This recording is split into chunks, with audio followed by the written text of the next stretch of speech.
Sunday's Chinese Grand Prix was a day of disaster for Ferrari, with both Charles Leclerc and Lewis Hamilton having been disqualified from the race.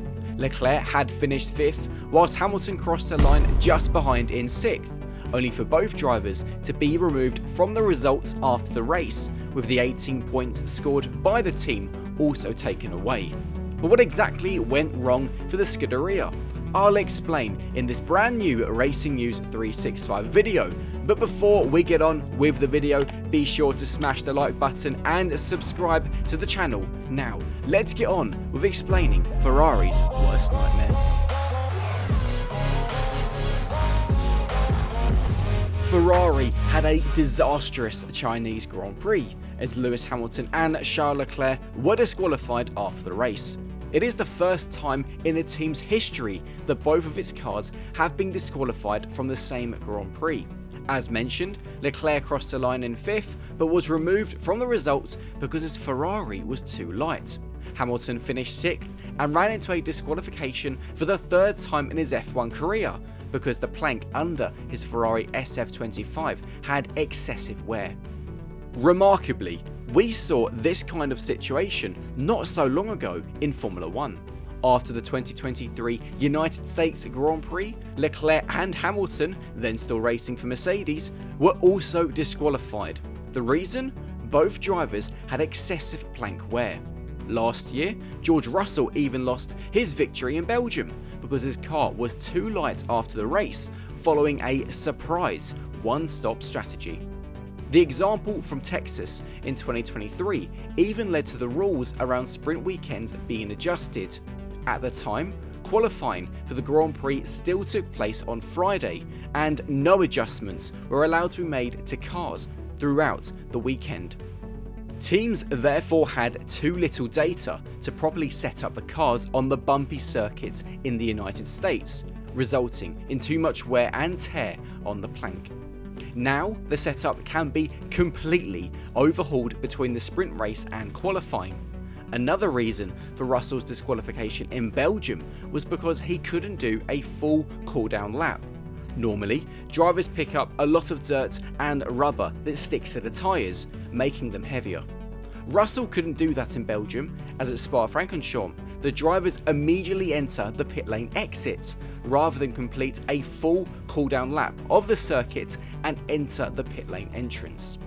History lesson complete. Let's get back to discussing Ferrari's disqualifications.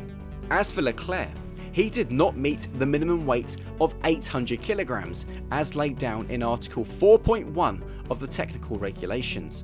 The Monegasque's car weighed only 799 kilograms after draining 2 litres of fuel. Disqualification is the standard penalty for this offence, as the stewards had not found any mitigating circumstances. Leclerc's car was also weighed with a new front wing to determine the exact weight of his SF25.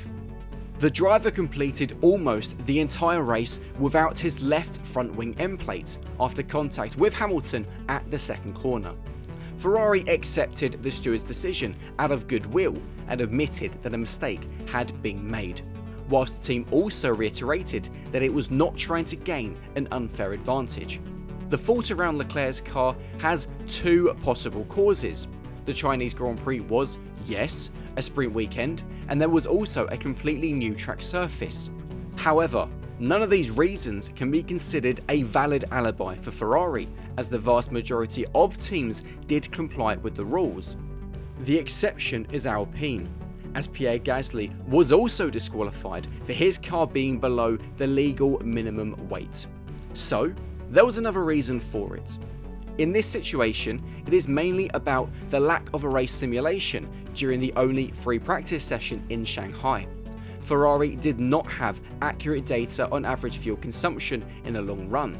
The fact that Ferrari was also the only team not to run a mini simulation with full fuel tanks was therefore ultimately of great importance, and also affected the ability to measure tyre wear and average fuel consumption. Furthermore, the hard tyres held up much better than expected.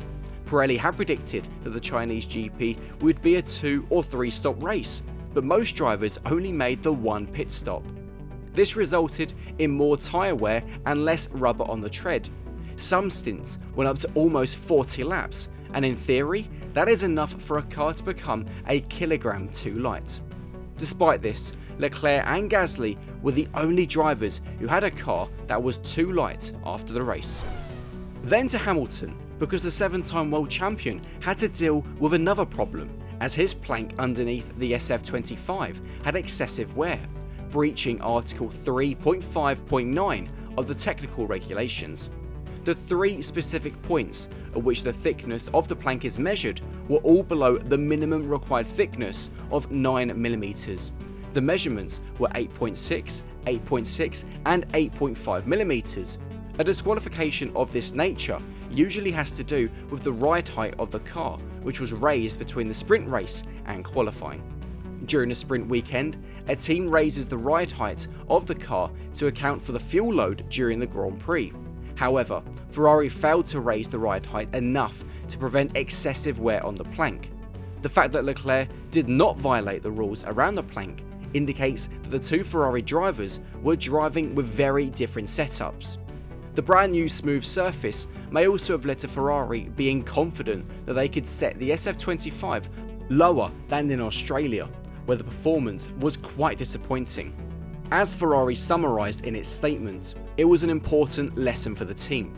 They need to understand the SF25 better because the car is very different from its predecessor. However, the mistake with Hamilton's car is bigger and easier than the mistake with the weight. All in all, a painful weekend for Ferrari, who after 2 races have scored the same number of points as Williams.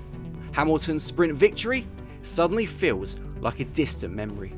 If you enjoyed this video, be sure to smash the like button and subscribe to the channel, and keep an eye out for more Racing News 365 content. See you later.